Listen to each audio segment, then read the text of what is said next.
On Thursday, we finished a 3-week jury trial. 3 weeks because 2 of them were selecting the jury and arguing motions. Okay, that's a week and a day of the actual trial itself, testimony. And on Thursday, we did closing arguments. We did. Ended at 4:50 something. Court normally closes at 4 o'clock. The jury was excused to begin deliberations or figure out what it was going to do. And there's never trial on Friday, but court is in session on Friday, and the jury is always expected to deliberate on a Friday. They decided not to deliberate on the Friday because it's Memorial Day weekend. And so they left at 4:30 and decided that they would come back first thing Tuesday morning, which today is Tuesday morning. And they start at 9:30 in the morning. So the cool thing was that we didn't have to think about this. At least I didn't much have to think about it, because Friday normally we would have had to gone down and wait, and then you would worry that they were going to try to hustle to finish before the weekend.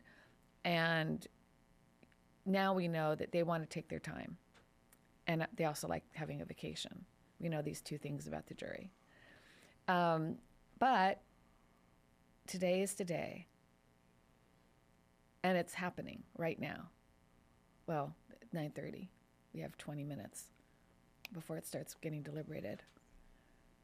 What does that feel like? I mean, what does it feel like? It feels like, one, we don't have control. So, like, you're giving up control over something you've spent 2 years working on and preparing, and you've given it to 12 people to decide. Feels uneasy. Let me amend that. It sucks. It feels horrible, and it's the worst part of the trial, in my opinion. That feeling. Yeah. You've done it, everything you can, and you're just now, you have no input whatsoever. And your client is sitting there worried it's going to affect their life. They have suffered not only the initial incident, but through the whole litigation. Yeah. They've come and told their story to strangers, the story that they didn't even tell really their own selves. They quote, as one testified, "I threw everything away into a figurative black garbage bag and tried to tuck it away as far as possible in my mind." Well, now that you put it that way, it does suck. It sucks so bad. It does suck terribly bad. Okay, that was number 1. We'll come back to that. But okay, issue number 1, we have no control and it sucks. Yeah. Issue number 2. I feel good, honestly. I thought we did exceptional work. We put on the best case possible under the circumstances. So I feel good about the effort we put in, the work product. So at the same time, I kind of have like conflicting feelings. Like, I spoke to somebody on Friday about this sucky feeling. And she said to me, "Well, what do you want out of it?" And I said, I wanted to make sure that the clients were able to sit and talk about what they experienced under their own terms as much as possible. And I want justice. And she responded with, "You have that one way or another, regardless of the verdict." I don't know if I totally agree with her, but I see what she's saying. That's because you gave her false information. What do you mean I gave her false? You want to win. Well, no. You want to win for your client. You would never have filed a lawsuit if you didn't think you were going to win. You would never have had that client take that amount of time out of their lives and give them hope that they could prevail. You would never have put and invested this much time and money from the law firm, resources, into a case if you didn't want to win. You want to win fiercely. Yeah, I do want to win, but I think what she's saying is that...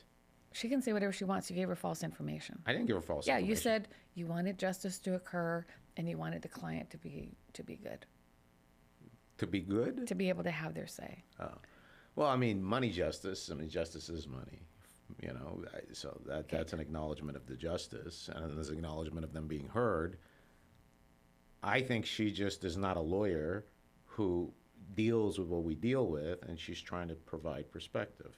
No false information. Okay, I think that you didn't sleep well last night. I did sleep well. I actually slept really well. And I think that you are too controlled for my liking. I'm all over the place. I hate this part more than anything. My whole insides, if I were to just let them do what they want to do, would turn to gibberish mush. I am a controlled person, so I am getting through everything. But this is the absolute worst period of time. And if it lasts long, I've had it last up to, well, Ducks was over 2 weeks. Yeah. And I've had very long deliberations, like weeks of deliberations. I've had that come back in 2 or 3 hours. And neither one of them feels good. Yeah, I mean, obviously I want us to get a positive verdict, but what I'm saying is that, like, trying to focus and place energy into something I can't control is, like, causes stress for no reason. Like, I can't control it. Like, why stress about it? I guess I understand you want to... Are you stressed about it? I mean, I told you, I've like one sense, I feel like we did a damn good job. Like, we put on a freaking good case. And then on the other side, we've given up control. I don't like that feeling. I don't like being out of control. So it's like, I have to sort of reconcile that. But if I place too much of my focus on feeling out of control, like, that's not good for me. Okay, that's an admission that I will agree with, because your comments when we left courthouse were nothing but, I'm really worried about the statute of limitations.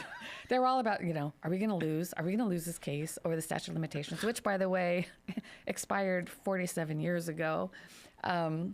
If it wasn't a child sexual assault case under the special exception for if they were aware of the defendant's negligence, you were very worried and very scared. So what has happened, I suppose, over the weekend is that you have put on a coping mechanism that involves this calm Zen state, which I don't really recognize in you.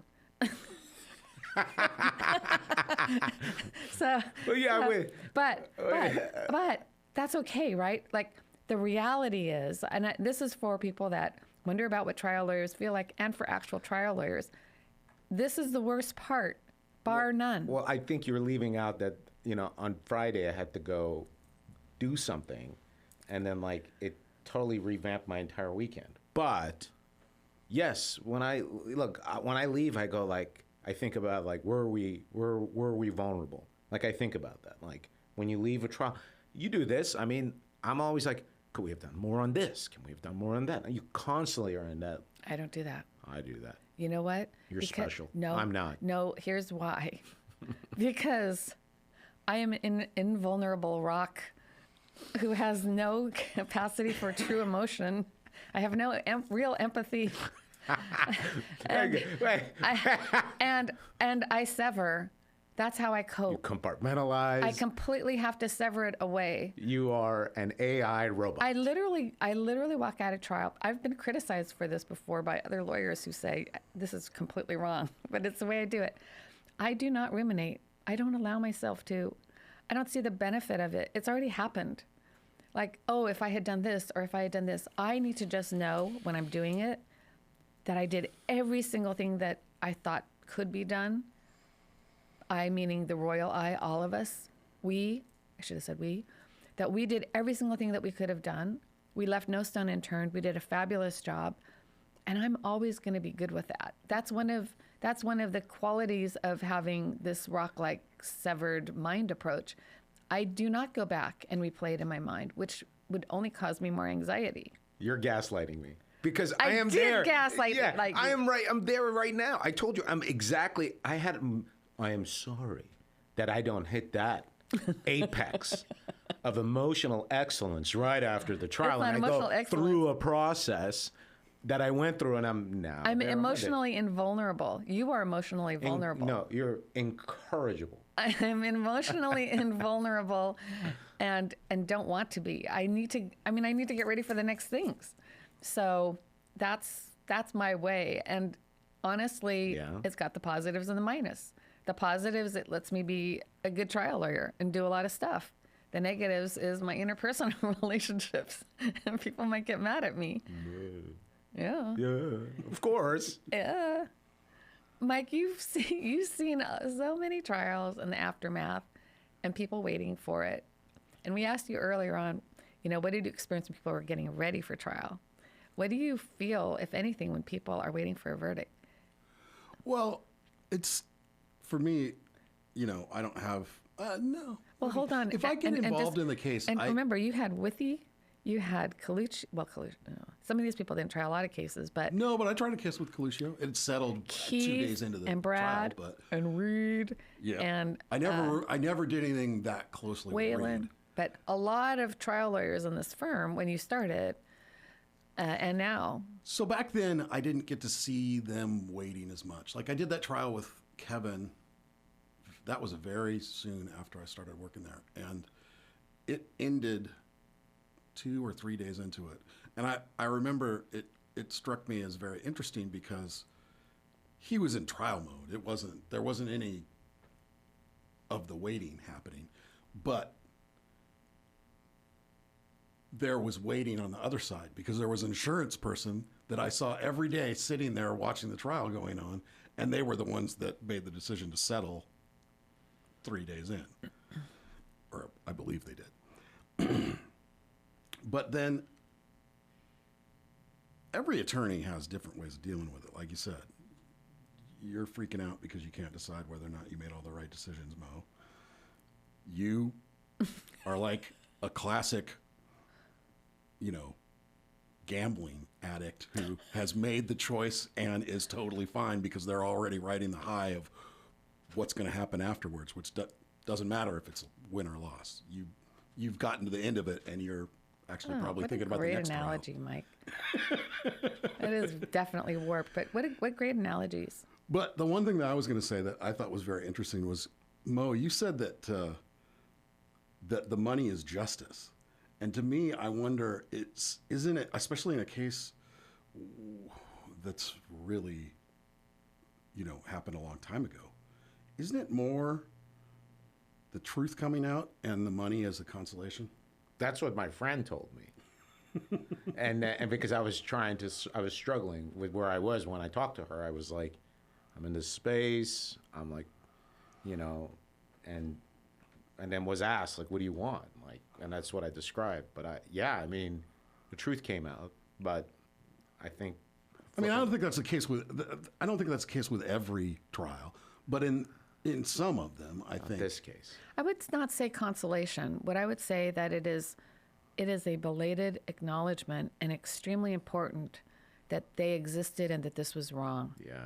It's it's a validation of we see you and what you went through and that was not okay. Yeah, but I still feel like the people actually seeing what happened, seeing the evidence and being able to know that it was happening, whether or not because the choice that the jury makes in whether or not they award a judgment or not, they're not saying that it was right or wrong necessarily, I don't think. But I feel like people seeing the truth are the ones that are able to make that choice. I mean, the reality is that well played. is that unless there is a substantial jury verdict, no one else will see it. Yeah. Other than 10 people. I know. It doesn't. I understand that part. But it's still like, yeah. I guess for me, you're putting the client through the trial, so it's really just for them, Mm-hmm. I've never argued. I mean, I've done a couple of asbestos cases, but they always settled, midway. Mm-hmm. I have not, and they were not this old, which seems bizarre to me because those go way back in time. I have not argued a case like this where the damage occurred, the future damage occurred from when it happened. They're still alive, but, they're my age. They've lived with the consequences of this untreated, unaddressed for decades. I think there's like something to say about going back in time and like almost ripping time fabric open and going back there and talking about things and trying to understand what happened and revealing it in a public setting, that's like incredibly powerful.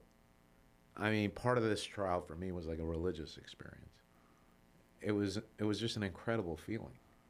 You literally went into a time machine and went back in time. And I just think that there's like a value there independent of a money judgment that I can't really comprehend or measure, but I know I was living it, and I could see the clients living it, and I could see the courtroom living it. I don't know how you, like, I know a lot of people who've been damaged years ago and will never get that opportunity to sort of come in and do that. So, I don't know. I just think that was an incredible experience. So meanwhile, we sit here, tick tock, tick tock, tick tock, tick That's tock. that's why I asked that, because now you're sitting here thinking about that. And Yeah. and like I said, think if, in your case, Mo, maybe thinking about things that you would have wanted to change, or things that you didn't have the ability to change that you still wanted to, or something. Yeah, like like me doing closing and him wanting to do it instead of me. We're going to talk about other parts of this trial. We're starting Yeah. at the backwards first. I think, how does this experience make you grow as a human being? Me? All of us. All of us? When you're waiting for a jury verdict for something like this, when a firm has basically put all of this together, I mean, this is what we've been working for, right? That's a purpose of our job. And being in a trial is kind of the ultimate thing that we do. I mean, it's great when we settle cases if they're settled appropriately, but being able to be in trial is the real privilege and the challenge and the scary factor because of the risk, like you said. How does it make us better as human beings to sit here, wait for a jury verdict at the end of this whole thing? I think it teaches me at least a little bit about having faith in each other and the team and the work that we did, and trusting. I think that's like the learning experience for me. What about you, Mike? It's always weird for me because sometimes I don't see much about the trial until right before or right while it's happening, because I don't work on stuff until you need it at the last second. Yeah. But I always feel a little of the anxiety that Mo's talking about, because I've, in this firm, I've got the least amount of control in those situations. Yeah. I just get to work with the client and take them back and forth to things and help them, and then work with the evidence and helping you guys in preparing for the trial and setting things up and stuff like that. So, when it's at that time, I get to see stuff and I get to think about it, and I get to think, and I talk to you guys and I think, okay, God, we're going to win, or, I don't know. But I always kind of have anxiety because of that then, because, I'm just waiting for it to happen. Yeah. So I don't think it makes me a better person at all. I hate this part. I don't want to feel it. I don't want to think about it. I just want to do my other stuff. And yeah, I am a gambling man. Yeah. That's the problem too. When you're gambling, it usually happens pretty fast. Now you guys have to wait. No. You had to wait 4 days, and you don't know how many more days they're going to talk about it. So it The could funny be. thing is, I'm not a gambler at all. Like, No, I know you aren't. That's the thing that I but thought was funny. I'm ultimately. But you are kind of. That's I the have thing. always known. My partner before here was Pat LaPlay, and he was the horse racing commissioner. He owns multiple horses. He would take me to the track. He is a professional gambler. Yeah. He gets the stats, and he gambles all the time. And when it came to cases, he couldn't stand it.